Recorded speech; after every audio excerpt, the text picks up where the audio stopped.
Alright, we are back with a new video, and today we'll once again be updating the Survivor 42 Power Rankings following episode 5, the final episode to come out before the merge episode. And admittedly, this didn't really change too much from last week. There are a couple minor changes here or there, but I feel like a lot of this will just be me updating my thoughts on these people after what we saw in the latest episode.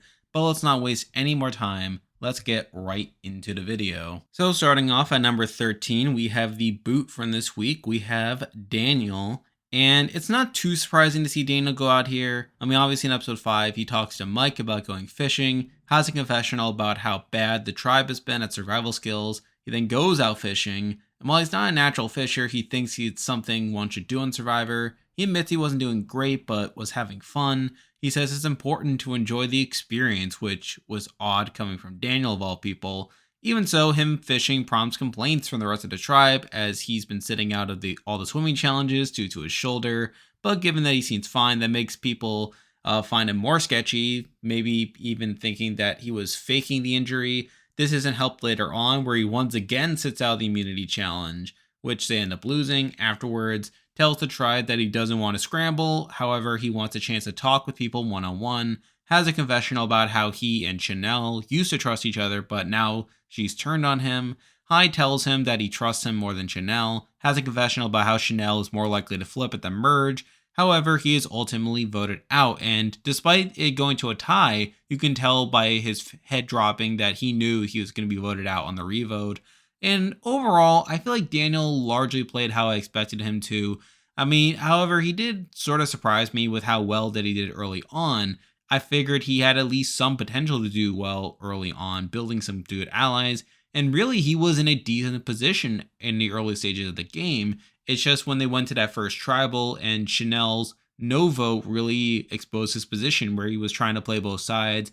He handles the deadlock very poorly and really blows up his position there, really causing everyone to not really trust him, throwing Chanelle under the bus as well, which makes her not trust him as well. And it's sort of crazy how he doesn't really recover super well from this either. I feel like a lot of his handling of the fallout from this is him saying, "Oh, I don't want to talk to you right now. Let's talk later," which to me didn't seem the best look at the end of the day. I mean, while it is true that work is generally done the next day at the tribal or over time, I feel like the show showing us him shutting down conversation and him pushing off gameplay until later is a really bad look. And I feel like it only made him more sketchy to a lot of people. And I feel like that's his biggest issue is the fact that he can get into a good position, but once he was exposed, he really didn't handle the pressure well. And while he certainly tried to recover, the edit just completely dunked on him from that point on. And I know that I actually considered him a top contender at one point, largely due to how strong his edit was at the beginning of the season. However, it's pretty clear that he was meant to be more of a big pre-merge character than someone that had a lot of longevity in them. And with the edit just completely turning on him after the first tribal, it wasn't too surprising that he was going to be going out soon. Now, admittedly, I did personally like Daniel a lot. I've said that multiple times now in this series, and a part of me did kind of hope that he would get to the merge at least. But again, once Vati lost a challenge, it just wasn't meant to be. So it was really fun watching Daniel in the season, but he had a bit of a rocky game, and so he's here at number 13. And with that, we are now moving to the 12 people still in the game, and the 12 people going into the merge, or kind of merge, depending on who you're talking to. But at number 12, we have the person who I think is the least likely to win it from this point, and here we have Roxroy. And I guess as a disclaimer, admittedly, with this already being about 5 episodes in, I feel like we're starting to get a better sense of who these people are. And through that, there's probably going to be less movement in this list moving forward. And with Roxroy being once again at the bottom of this power ranking. And the thing about Roxroy is that he's been getting this really weird edit where he gets plenty of negativity, but he also gets some minor moments of positivity here or there. But those points of negativity still overshadow everything else. So in episode 5, he has a confessional about being blindsided at the last tribal. Romeo explains what happened and he says he understands why they voted out Swati, has a confessional about not picking up on social cues. He tells Tori and Romeo that he needs to keep up with them, but Tori has no interest in working with him at the merge, says she will flip at the merge. After the challenge, he's selected to go on the summit, and despite this supposedly being a decent moment for him personal content wise, he doesn't really get anything here. Where on the summit, he notices how Lydia mentions being in trouble, however, has a confessional about not giving away too much about his own tribe's dynamics, and really both of them are sort of playing this cage match where they're trying to withhold information about their own tribe's dynamics. However, I feel like Lydia gets more of the content there. He's doing the same thing as Lydia. And Lydia in turn notices that in her confessional, which, she understands, but still not particularly great. And then ultimately he chooses to protect his vote when given the dilemma. And overall, again, this wasn't the best episode for Roxroy in the world. It was a bigger episode for sure. And there is some positivity in that he at least recognizes that he's not playing as well. But at the end of the day, he's still not playing super well. I mean, while he is coming into the merge, supposedly in the majority, he's at the bottom of the majority alongside Tori, and I could see him being an easy boot in these next couple of rounds, depending on if Tori flips and decides to turn on Ika. I feel like a lot of his fate in the game will be determined by which tribe gets targeted in the post-merge. However, we definitely saw indications of him wanting to stay unified. However, even that's sort of undercut by Tori saying that she plans to flip in the merge, so that's not particularly great. However, I think the biggest knock against him is that despite going on the summit, despite this being an excuse to give him some more personal content, he really gets nothing here. And we've seen in the past how people can, establish cross-tribal relationships that end up mattering more in the story moving forward. But with Roxroy, we literally get none of that. He doesn't seem to bond super well with Lydia, or if he does, it's not going to be that impactful to the story. So I feel like that was a big missed opportunity for Roxroy. I can't really have him too high. So he's here at number 12. Now we're moving on to number 11, and I actually consider putting this person below Roxroy. However, I feel like for one, they are in a better game position than Roxroy right now. And plus, I feel like they did get a bit more content in this episode, which makes me put Lydia here at number 11.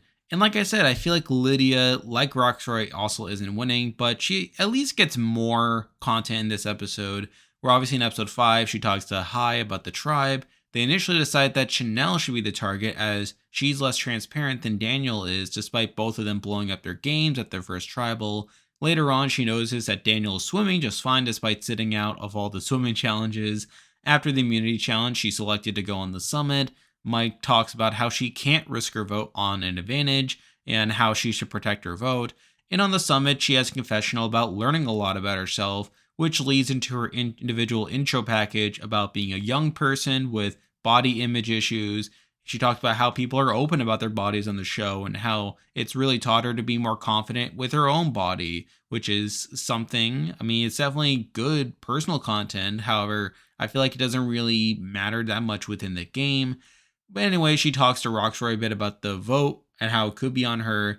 And we really see her talking about being actually in a decent position on her tribe and how she's really just trying to not give away too much about her tribe's dynamics. However, she notices that Roxroy is also doing the same thing for his tribe. And then ultimately, listening to what Mike said earlier, she protects her vote, which obviously is good. Later on, back to camp, Hai fills her in on what happened at the camp. She has a confessional about how she made the correct decision as she didn't want to give up her vote. Talks to Chanelle about the vote. Chanelle says that she trusts her, and Hai. Daniel also makes a pitch to her saying she's the queenmaker. Has a confessional about not fully trusting Chanelle and Daniel being a liability. She asserts that she and Hai are running the tribe, and then Hai talks to her about the vote, of course, leading into tribal where she and Hai ultimately vote for Daniel and ultimately get their way in Daniel going home. So this was definitely a bigger episode for Lydia. However, even then, I feel like a lot of it was circumstantial, where obviously she gets personal content, yes, but that's largely because she got to go on the summit. And even then, as I mentioned with Roxroy, she doesn't establish that great of a relationship with Roxroy. I feel like if she were a stronger contender, then the show might go out of its way to establish that relationship more as a cross-tribal alliance. Maybe she tries to flip Roxroy over. However, honestly, given that Roxroy at this point seems to be pretty loyal to Ika and probably is going to stay loyal anyway, I get that. However, even then, I feel like that was a missed opportunity there. And while she is in the majority and is in a decent spot, which is actually a big reason I have her above Roxroy, is that she's technically in a better game position than Roxroy. She's in a better position on her tribe than Roxroy is on his. However, even then, I feel like High gets most of the strategic credit for the vote, with him getting to talk a lot about how him and Lydia are the ones in control of the vote. I feel like Lydia doesn't really talk too much about that, especially not compared to High. And ultimately, I feel like Lydia's probably in a decent spot now. Like I said, I feel like her and High, as long as they're able to hold the numbers, she'll probably be in it for a long time. However, I feel like it's the lack of meaningful content or content that would really make her a strong winner contender that has her this low on the list. And so I have her here at number 11. Now we're moving on to number 10, and we're sticking with the Vati tribe, but probably someone who's a bit more likely to be voted out earlier given their game position. However, they also don't have that great content wise, but here we have Chanelle.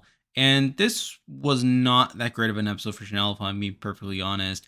In episode 5, High and Lydia talk about how both she and Daniel have blown up their games. However, they feel like Chanelle is less transparent than Daniel and decide she should be the vote if they go back to tribal. However, later on, they do eventually switch back to Daniel. After the challenge, joins Daniel in wanting to talk one-on-one with people, talks to Mike, who agrees Daniel should be the boot, has a confessional about how Daniel has been shady due to him feigning his shoulder injury and not contributing in challenges. And at tribal, she votes for Mike, which is never explained, and I actually think that's a net negative for her edit.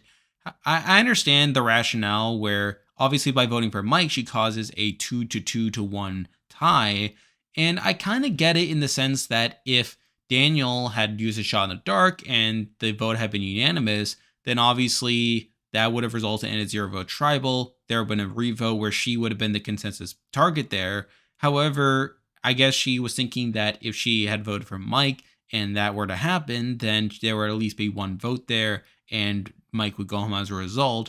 However, it really backfires on her where obviously they decided to split the vote, again, simply resulting in a 2-2-1 tie. And while Daniel is voted out there, I mean, it's not a great look for Chanelle at the end of the day. I mean, now Mike is probably a bit upset at her, probably doesn't trust her as much as before. And again, I understand the rationale of her trying to save herself here. However, I don't think it just really worked out for her at the end of the day. However, I think the bigger negative is, like I said, the fact that she doesn't really explain this. It just comes up randomly at tribal, which obviously isn't great for her edit. I feel like if she were the winner, she probably would get the chance to explain this move and how she's doing this to protect herself. However, with it not being explained, we were just forced to sort of figure it out for ourselves, which isn't great. I feel like Chanelle is someone who's gotten largely negative content along the way. I'm not feeling great about her winning chances at the end of the day. So because of that, I have her here at number 10. Now moving on to number 9. And I really debated between these next two, as I should probably say up front that I feel like these two that we're going to be talking about are the most likely to be the merge boot based on the edit right now. And it was tough for me to figure out who that person would be. However, I decided at number 9 to go with Lindsay. Now, I know people have talked about Lindsay before as being this surprise winner candidate, maybe someone who could get like a big Erica edit later on, someone that could be an under the radar female winner edit in the making. However, as I explained last week, I didn't really feel like that was particularly likely, as again, she's gotten very little personal content up to this point, and she doesn't really have much of a story, unlike Erica, who at least had the lamb to lion stuff early on. I feel like Lindsay doesn't really have that, and I feel like that's been an issue for her. However, I've also said that her edit reminds me a lot of Sydney's, in that she's getting consistent content, but not content that has a ton of purpose to it. And with her being in this position now, I mean, there is a chance that she could be the merge boot based on this edit. And similar to Sydney, I mean, it's not too apparent based on the current game position. I mean, Lindsay is technically in a solid spot gameplay wise, where she is in the majority with Jonathan and Omar. And Jonathan is the more blatant threat coming into the merge gameplay wise. So you would think that even if Maryanne were the flip, and we'll talk about that a bit later, that she would try to go for Jonathan as the potential boot there. However, I also feel like Jonathan is more likely to be immune at the next tribal anyway, despite being this target, whether it's through winning immunity or maybe getting the hourglass. I mean, who really knows? But I don't really see Jonathan being the merge boot. However, I feel like a lot of Lindsay's fate in the game will be determined on whether Taku is taken out in the post merge or at least targeted. I mean, there's obviously a lot of reminders of Taku to Yasa, which was the complex tribe of 41, and it seemed like they would have a lot of the winner candidates there with Evie and Tiffany. But after the merge hit, obviously Yasa was targeted a lot. We saw Tiffany and Evie go back to back, and there is a possibility that Taku could suffer the same fate. Like assuming that Ika and Vati are able to get the numbers against them, maybe pulling Maryanne along the way. And who knows what's going to happen at the end of the day, but I feel like if Taku ends up being targeted, that Lindsay is the most likely boot there. And given her edit, I feel like there is a lot of potential for her to be that merge boot. Again, she's gotten that consistent content where, I mean, this episode, I mean, it wasn't great. I mean, Jonathan talks to her about how annoying Maryanne is, again, prompting the idea that Maryanne will flip against Taku at some point. And if that's the case, then Jonathan and Lindsay are the two most likely people that Maryanne would be amenable to voting out in that situation. And another factor, which I actually forgot about until this most recent episode, are the amulets. Lindsay is one of the people that has the amulets along with Hai and Drea. And with it now being the merge, obviously if people with amulets are voted out, then that leaves the amulets of the people remaining in the game more powerful. And when you consider Hai and Drea are being set out to be these big characters, I'm thinking there's a chance that Hai and Drea are incentivized to target Lindsay sooner rather than later, under the assumption that if they're able to vote out Lindsay, that their amulets would become more powerful. So I think that's another factor in game that could explain why Lindsay could be targeted, especially if Taku ends up being the targets at these next couple tribals.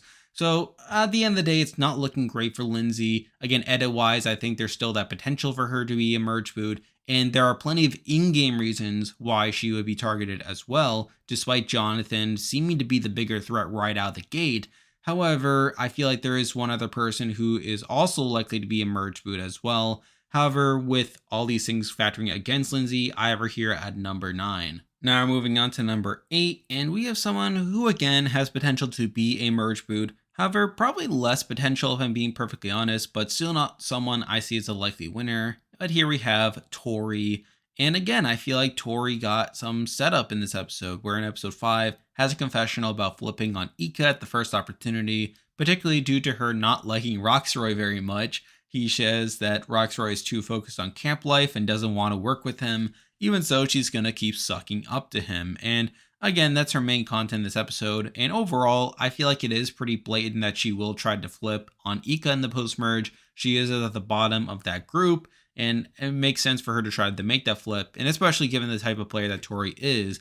The question, though, is whether anyone else would trust her, as, again, I feel like there is some potential for her to be an easy target. I mean, maybe if neither Vati or Taku really trust her, then they could just vote her out to make it an easy merge vote at the end of the day. I think that's something that can really make Tori in a bad spot here. And again, she's been getting somewhat consistent content throughout the pre-merge. Made me think that she was going to be this big pre-merge character that, again, whose main purpose was to survive the Ika tribe. And now that she's talking of flipping from the Ika tribe, trying to elevate her game, maybe that's something that's too big for her. Maybe now that she has survived a vote, that now her function in the story is effectively finished and complete. However, the main reason I have her above Lindsay is that I feel like her edit also has some outs for it being a bigger story. I mean, again, she could survive the next vote, but be targeted soon afterwards, especially if Ika ends up being targeted post-merge. I think that's a big danger point for her. And again, I feel like even if she gets to the end, I feel like she's less likely to win a jury vote than Lindsay as well. That's another factor. However, the main reason I have her above Lindsay is that I feel like her edit is slightly more likely to be construed as something that she could get further in the game beyond the merge. However, there's still plenty of danger for her to be there. So because of that, I have her here at number 8. Now moving on to number 7. And honestly, I did drop this person a little bit from last week. And really these next couple spots are people who I think are all around the same spot. And I could see this person jumping back up to where they were the coming weeks. However, it's not looking great for her now. And here we have Maryanne. And I did bump her down a bit this week, mainly because I found this episode pretty negative for her, where in episode 5, Jonathan is annoyed by her constantly talking, gets mad at Jonathan after hitting her with the machete, has a confessional about Jonathan turning on her, which is kind of true. Omar talks about the need to keep Maryanne on their side due to her having an idol and potentially flipping after the merge. At the challenge says her phrase once again, however, this time both Drea and Mike say their phrases as well, and has a confession about how happy she is that her idol is now activated. And overall, again, this wasn't the best episode for Maryanne. Again, she got the negativity where it seems like at this point that she is at the bottom of Taku and will most likely flip at the merge. Again, that much is assured, and I think she definitely has the longevity to do that. Like, she'll probably flip and probably stay around for a while. I think her having an idol also helps out with that.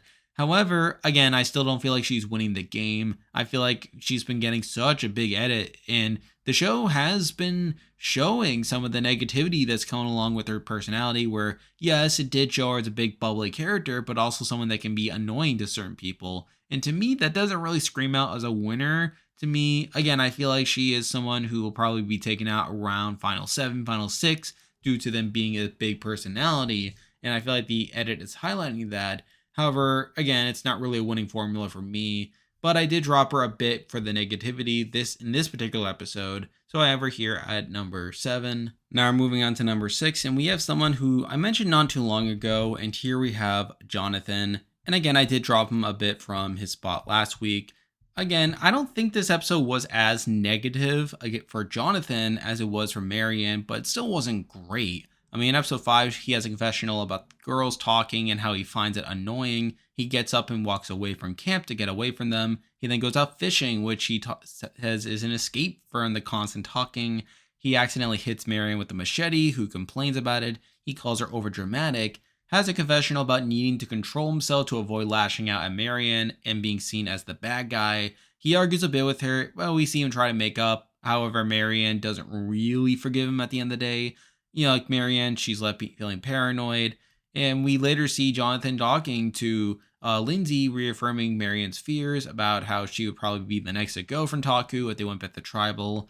And overall, I think this was an okay episode for Jonathan. I mean, it's not great that he's getting this negativity talking bad about Maryanne, even if he does genuinely believe it. However, I don't think this was a negative for him as it was for Maryanne, where he at least got to justify himself to a certain extent. He talks about the need to control himself. He understands that if he yells and lashes out at Maryanne, that he would be seen as the bad guy due to him being this big, tough guy, while Maryanne would be the small, cute girl. So he understands the dynamic and optics of that situation, but still not the best case for him to be ending up in that. And I think what is another negative thing for him is the fact that Omar also gets to talk about how this is a demonstration of Taku, being divided, and he calls the entire division petty. And I don't think that's the best look for Jonathan, for him to be involved in what Omar describes as a petty situation. So not great at the end of the day, and I did drop him a bit for it. However, I still think he is somewhat in contention. I mean, as I said, he is probably going to be the initial target at the merge if Taku is targeted due to him being this big challenge beast. However, as I said earlier, I think he'll probably win safety as a result of that. I think he'll probably win either immunity or get the hourglass. I think he's going to find a way to survive the situation somehow. Whereas I don't feel that way about someone like Lindsay or Tori. So I think that's something that puts him above him to a certain extent. But again, he did have a bad episode, and I can't see him going back up in future episodes if he's able to rebound. But for now, I did drop him a bit. He's here at number 6. Now we're moving on to number 5, and we're actually talking about the top 2 Econ members here. And I've said this before, how I don't think an Econ member's actually winning. However, I feel like these 2 people we'll be talking about will at least have some longevity to them. But at number 5, we have Drea. And I think this was a good episode for Drea, but not great. In episode 5, talks to Romeo about the idol. She and Romeo go idol hunting together. Romeo sees her as his number 1 ally. And she finds to be wear advantage for Ika, which was a bit of a surprise for me at least. As if you don't know, the promo made it seem as if Tori would be the one to find it for Ika. Although I did hear afterwards that someone was able to figure it out that it wasn't actually Tori, but the promo people still tricked us. They made us think that they really screwed up there. So I'll have to admit that I was a bit fooled there. But yeah, she finds the beware advantage, meaning she won't be able to vote until Mike says his phrase, says that most women stay at camp to work while she goes looking for idols, tells Romeo about giving him her extra vote to get around the beware advantage, and she does give it to him and has a confessional about the importance of currency in the game of Survivor, which was something. She knows that Maryanne said an interesting phrase as well, meaning at least 2 of the BOR advantages have been found. She says her phrase at the immunity challenge, and luckily for her, Mike also says his phrase, meaning the idol is now activated and she has her vote back, and has a confessional about it as well. And overall, this was an okay episode for her. I mean, a lot of her content surrounded obviously her finding the beware advantage, but also really solidifying her relationship with Romeo. But even then, I feel like Romeo got more content talking about that. And again, I feel like she's coming to the merge in a pretty solid position. I don't think anyone's really targeting her. And plus, she is pretty loaded with advantages. She now has an idol, an extra vote, and the amulet. And again, as I said earlier, if she votes out Lindsay, then I believe that turns into an extra vote with just 2 amulets left in the game. And she's able to get it high at some point, then obviously it'll become a second idol for her. I don't think she'll be able to outlast high if I'm being perfectly honest. However, it's still a good position to be in. I feel like the main reason I have her this high is because she's less likely to be targeted right now than Jonathan or even Maryanne. However, I still stand by my belief that she's probably going to be a big player, someone who's probably going to be in it for a while, maybe make some big moves, maybe her advantages create like a lot of chaos in the game, but ultimately she is taken out towards the end or so. So it's not looking great to that end, but I feel like the certainty that she'll be around for at least a little bit longer is a big reason I have her here at number 5. Now we're moving on to number 4, and again is another Ecom member, and here we have Romeo. And I said this last week, but I think I'm starting to figure out Romeo's game here, and it's something. I mean, in episode 5, he has a confessional about the tribal and not cluing Roxroy into the plan, as he would have voted with Swati. He explains the situation to Roxroy, has a confessional about people looking for idols the next day, calls Drea his number 1 ally, and wants one of them to find an idol. Sure enough, they go idol hunting together. He then gets an individual intro package about working with women as a pageant coach, discusses how that has allowed him to connect with Drea, who he wants to make a better Survivor player. And after Drea gets the beware advantage, she gives him her extra vote. However, with the idols being activated, this doesn't really amount to much. And overall, like I said, I feel like Romeo is actually playing one of the better games of the season so far. I mean, I am pretty impressed by his ability to stay in the majority and really navigate this tribe here. And I feel like coming to the merge, again, he's pretty well positioned. Probably not as well positioned as Drea, but he is pretty situated as her lieutenant to a degree. And I feel pretty confident in his ability to navigate the rest of the game. With that said, however, I'm not too sure he's actually winning the game. I mean, he's gotten some very interesting stuff in his edit recently, where last week I noted how he said he has what it takes to get to the end, not get to the end and win. And this episode really gave me the impression that he's not playing for himself to win. He's more so winning to prop up someone else, possibly Drea, but who knows. And all of it's just giving me the impression that Romeo's probably either a losing finalist or someone who probably gets towards the end game, sort of like a Ricard final 5, maybe final 4, but then gets cut at that point. So it's sort of a hard game to assess. I do think he's in it for the long haul. I think that much is clear. However, I feel like there are just so many holes in his edit up to this point that I can't see him actually winning the game. Again, I feel like he's either going to be cut towards the end as a big threat or get to the end, but then just get completely outclassed, possibly by whoever he props up. I mean, I don't think it's Drea, but I mean, possibly somebody else that he latches onto later on in the game.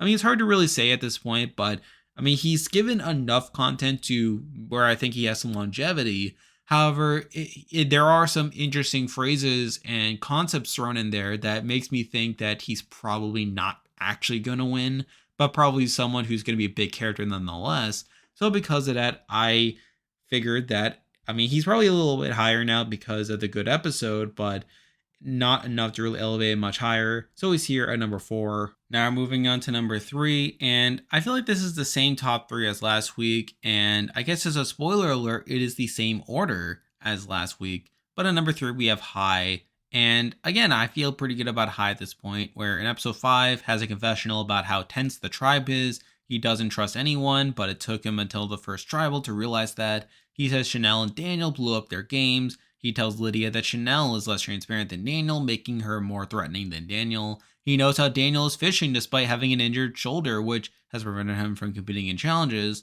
Tells Daniel he trusts him more. Talks to Daniel about how both Daniel and Chanelle are bad. Tells Mike that they have the majority now, that Mike has his vote back through Mike, again, activating his idol. Has a confessional about how they control the vote. Has a confessional about how this vote will dictate the rest of the game. He knows that whichever person that he takes to the merge will determine his longevity.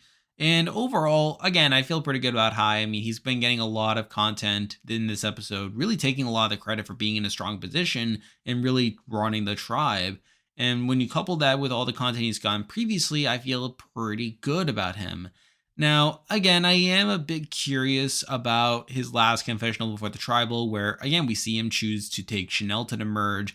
And is that his way of saying that Chanelle will flip and possibly ruin his game?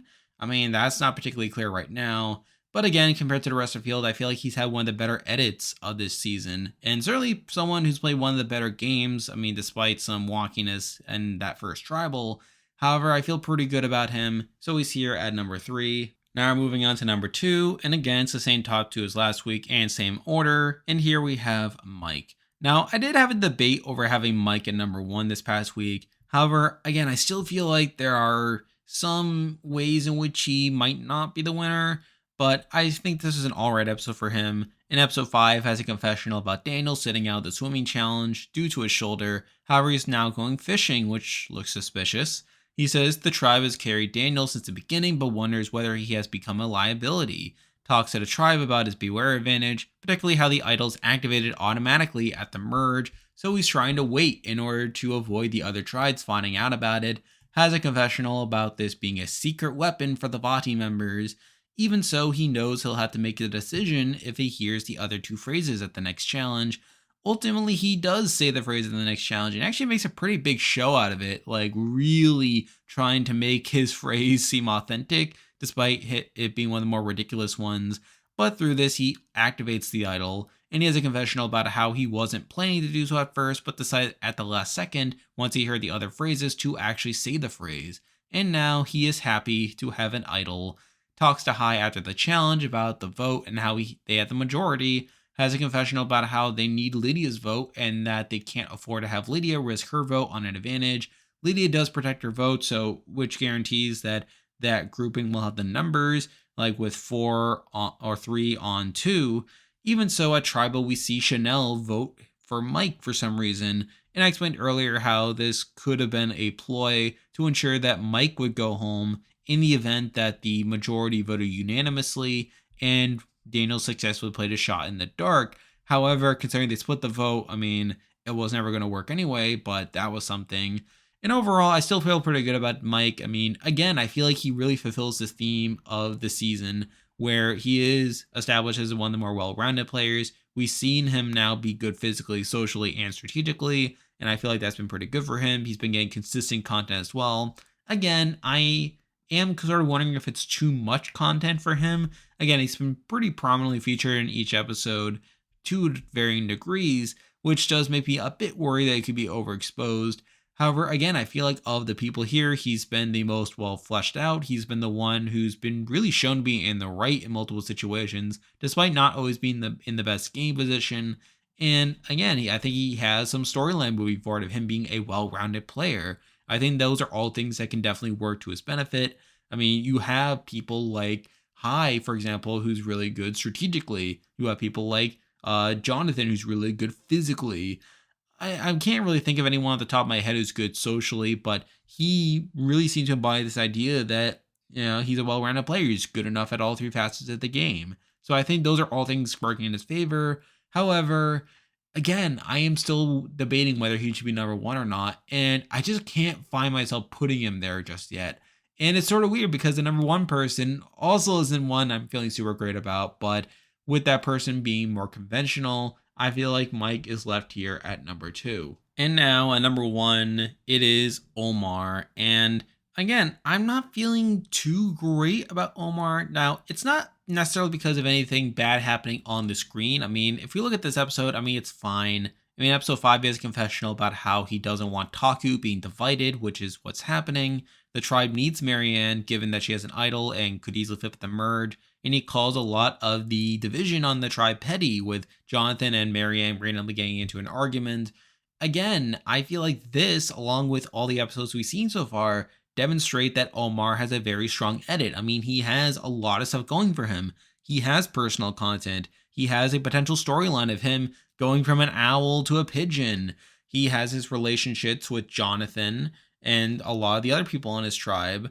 And again, he is more or less seen as the narrator of a lot of key scenes. I think there's a lot of stuff going for him that could make him a top winner contender.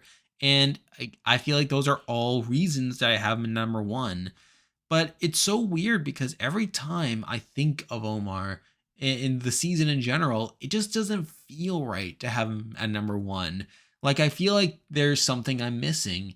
I feel like they're going to try to throw a curveball at us. I feel like there's something that could really make this season more interesting than an Omar win. And that's really the thing that makes me struggle to put him number one week after week after week. And yet I keep doing that, even though I always make this caveat that there are some issues that I have, or there's something that's making me not feel great. But with that said, I mean, when you look at everyone else, I mean, I feel like they either have holes in their edit or there are people who have been kind of overexposed. And I feel like Omar gets just the right amount of visibility while having all this other stuff going to go along with him. So I think those are all issues that I have with Omar at the end of the day. But he is still number one on this list. He is still the person who I had the least flaws with in their edit, at least on paper. And so because of that, I have him here at number one. And there we go. That will do it for this week's Power Rankings. If you like this content, be sure to like and subscribe. It really helps out the channel. Moving forward, I will be continuing to update these Power Rankings every week for Survivor 42. Big Brother Canada is still in full swing, so stay tuned for weekly Power Rankings for that. We also have the Circle, which was recently announced. That's coming out May 4th, so stay tuned for coverage of that. And with Australian Survivor now wrapping up, I have a player ranking coming out for that. That should be coming out soon, so stay tuned for that. But for now, that is the video. See ya.